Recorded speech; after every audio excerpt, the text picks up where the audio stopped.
Hello, my friends and enemies. Glad you are here. If you enjoy this video, or the channel as a whole, please consider subscribing, hitting the notification bell, liking the video if you think we did a good job, and most importantly, sharing this video everywhere. We would greatly appreciate it. Your support means everything to us. Thanks to everyone who already supports us. A little disclaimer, I have had my doubts about the show, but this is me trying to give an unbiased, objective review of the Rings of Power. If they do something good, then I will praise them. If they do something bad, I will call them out. But I will try to look at this show from a perspective of entertainment, lore, realism, and cinematic quality. So please bear with me. Might be a long one, might not be.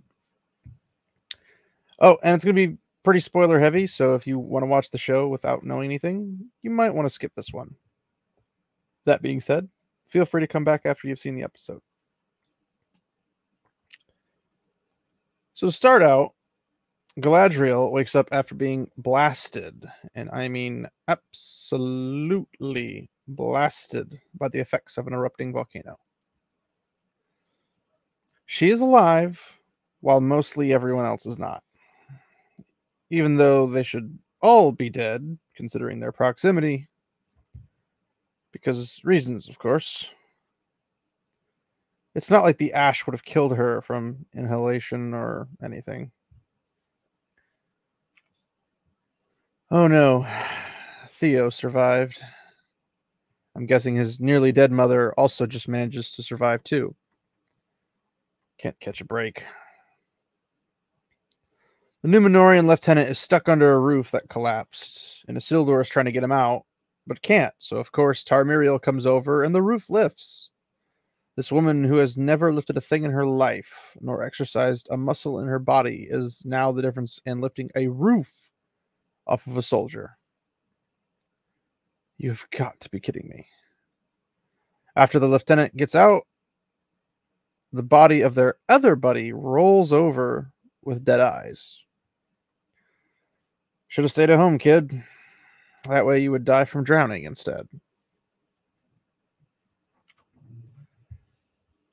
So, Tarmiriel gets a flame blast to the eyes, which is obviously how she loses her sight, and Isildur gets trapped in a burning building that collapses on him. But don't worry, he is fine. He has to become king eventually. No reason to care or feel anything from this. If it was the lieutenant, then it might have done something for me. Maybe. Okay, not really, but at least the normies would feel something. Then we cut over to the Harfoots. So, we apparently care for them. They arrive at their location, destination, whatever you want to call it, and it seems that fire rocks have blasted into their normal vacation Airbnb. Now, just to make this clear, this is a literal impossibility since these things would have had to travel hundreds, and I'm talking hundreds of miles from a volcano. This is not a thing that happens. It's a literal impossibility in the world because Tolkien is like, this stuff is similar to our world because this is supposed to be England before it becomes England kind of concept. So this is very much the same concept of reality, but apparently we have supernatural volcanoes or something. So that's great. We learned that the reason these rocks are made of fire and that they're here is because when evil rises again, mountains shoot fire rocks. Yes, this was written by a caveman. Not because nature demands that, a volcano comes to life because of pressure or this or that. Like, no, just because evil arises. And they obviously do what any of us would have done. Look and blame it on the stranger who is nowhere nearby. Okay, what in the name of my old aged grandmother are they doing picking ashed fruits from the trees? when there are perfectly good trees not covered in ash. Okay, this is stupid.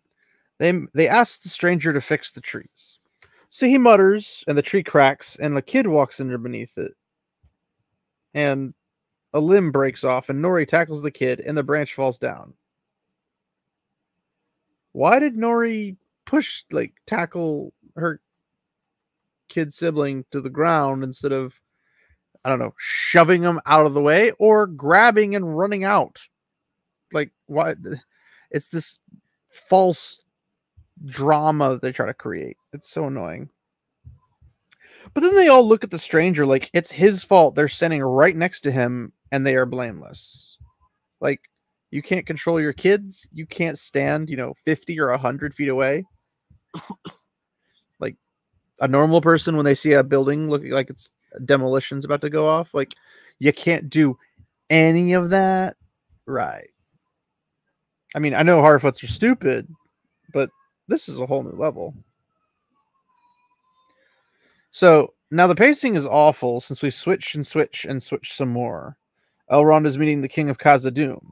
He offers a deal with the dwarves in exchange for the Mithril mines access.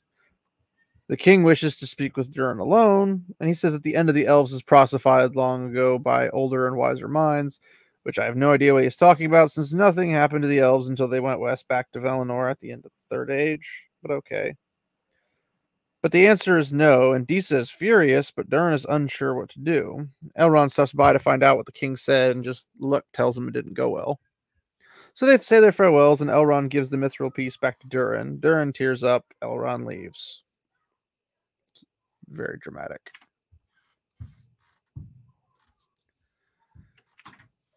So Durin sits down and tosses the mithril on the table, and it slides next to the leaf covered in allegedly sickness, and it bloody heals the leaf. It's a metal. It's not superpower nature item that cleanses things through magic. It's just a hard metal. Durin calls for Elrond, like he was just hanging out on the other side of the door. I'm assuming that because of this effect of mithril, that he will just use it to make the elven rings to keep the sickness at bay, because flaming Amazon.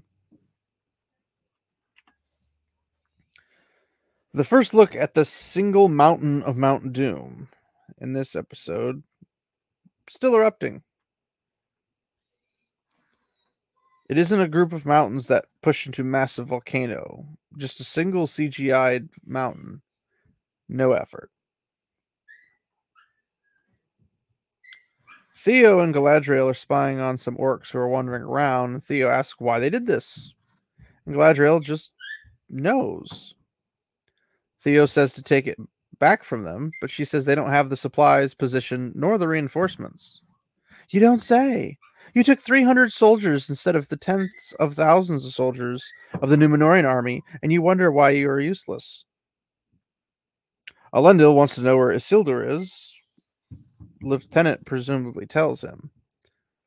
Theo and Galadriel are heading to where the Numenoreans said their camp before the battle, and Galadriel tells Theo these wonderful gems in reference of killing tons of orcs.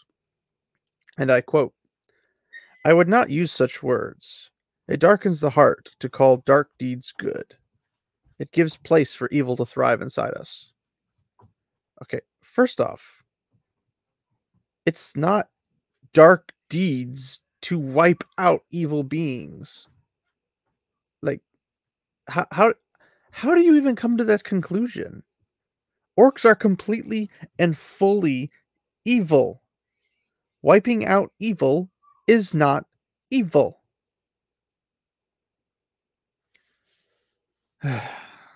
Tarmiriel is on Elendil's horse, and they're almost at the camp. She asks how long they get till they get there, and how long till the smoke clears, not seeming to recognize that they have been clear for some time. Then she figures it out. It's like, you know what she says? It's comedic. Dark humor gold. She says, "I see."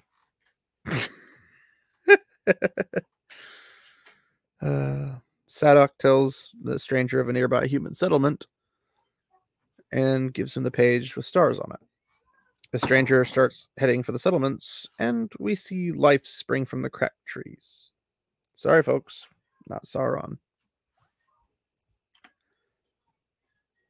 Then Nori stops him, and we get the trailer image of the child's hand, but not Nori's face.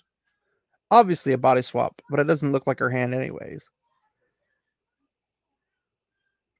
It's much too small. And if you see her hand in the next scene, which I don't have an image of because I didn't want to put in a million images for this because I would need to. But the next shot that has Nori in it, her hands are like monstrosities compared to these little ones. Like if she was gripping an apple, her hand would swallow the apple. So obviously they used a child's hand to do this scene. That's pretty much it. So Theo and Galadriel are hiding out for the night since it's so far from the camp that they had to stop for the night. But an entire village of people and soldiers can make it there pretty much with light to spare. That's consistent. Galadriel tells Theo she lost her brother, Finrod, and her husband, Celeborn, to orcs. Durin and Elrond are mining on their own, looking for Mithril. They break through a wall. Now, you might be tempted to think that these are tree roots, but no, these are mithril veins. And they wouldn't seem so bad if the way they were scattered and the story that came along with it weren't utterly ridiculous. The king shows up and Elrond is thrown out of dwarven lands. Durin and the king talk and get into an argument. Then the king just disowns Durin because he said that Durin said that Elrond was like Durin's brother, as if he was his mother's blood and came from his own mother. To which the king did not like, which shows, I guess, a prejudice towards the elves for no particular reason, just because.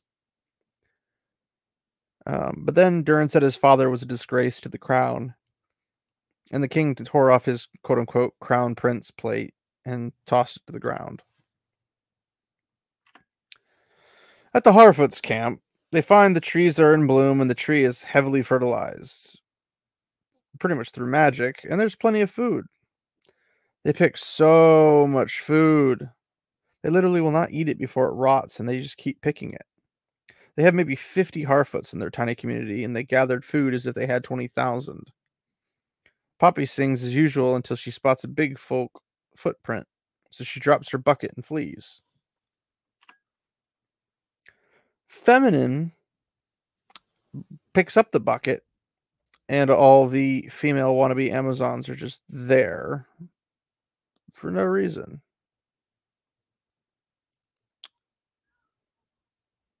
So I'm guessing they're just following Discount Gandalf. One of the women points into the distance and they start moving. Well, after they went to the tree, they got fixed by the stranger. And the Harfoots are hiding. But they point to the distance and start moving, like they're following the stranger.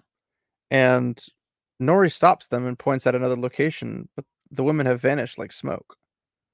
They appear behind Nori, because reasons, and the Harfoots come out to stop them from hurting the idiot that is Nori. Her dad threatens to burn them if they hurt Nori, and Feminine just grabs the fire and consumes it, then blows her hand, and the Harfoots' wagons, which are hidden in plain sight, mind you, burst into flames. I'm not even sure that Astari are capable of this kind of magic, so this made-up character can clearly do it. Just turn your brain off. The Harfoot hippies just stand there instead of running to the creek and fetching water to put out the flames.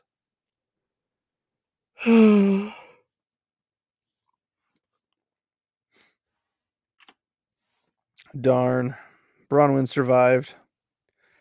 Acting like she just didn't have arrows in her chest just mere hours ago.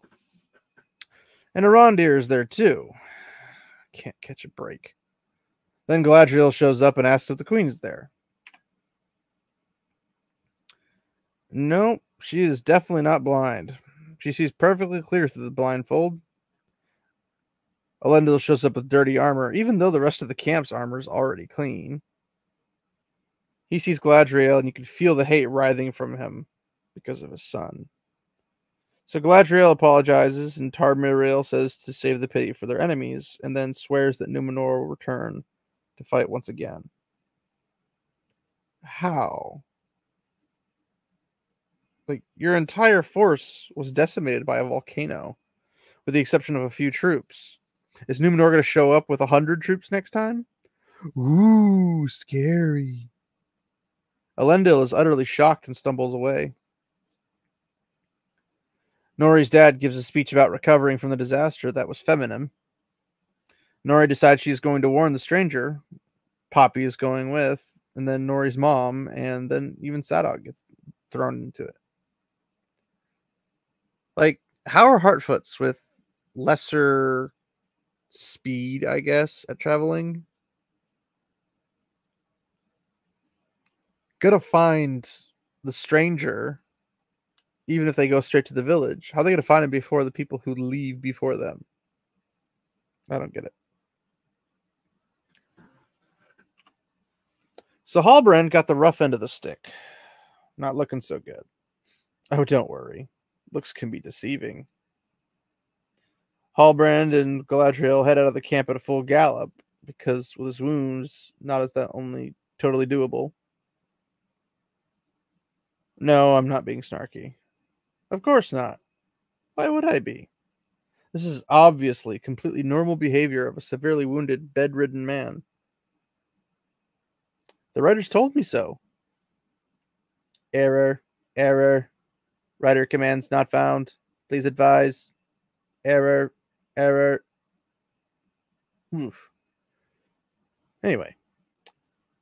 Durin and Disa talk about the future. King Durin throws the leaf into the mithril hole and tells the dwarves to seal it up. Like they don't know where to go later.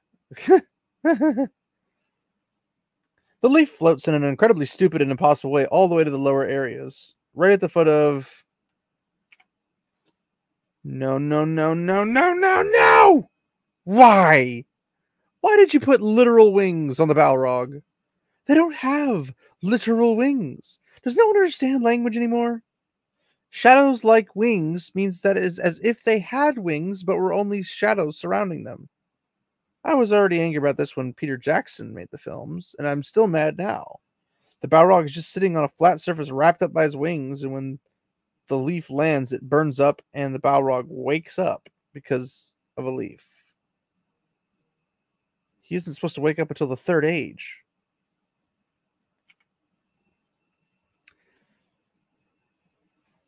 Adar claims the Southlands for his children, the orcs. They call it Mordor. Ugh. This is god-awful. But that's the end of the episode. Did we miss any Cheetos? Are the Numenoreans going to rally a new army way bigger than the first? Maybe half the size?